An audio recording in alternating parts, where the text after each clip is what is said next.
অনেক দিন, এই শব্দটি একসাথে অনেক দিন, অনেক এবং দিন একসাথে।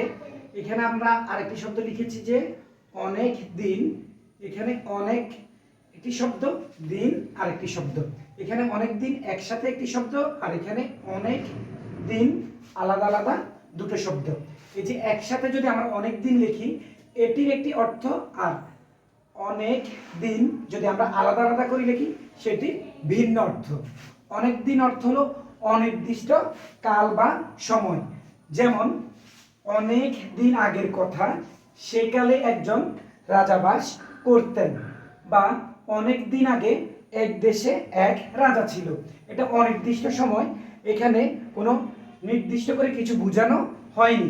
সাধারণত কোনো জিনিস কাল্পনিক অর্থ এমনটা ব্যবহৃত হয়, আবার বাস্তবিক অর্থ এমনটা ব্যবহৃত হতে পারে। যেমন অনেক দিন তো ভিড়ের কারণে বাসে উঠতেই পারি না।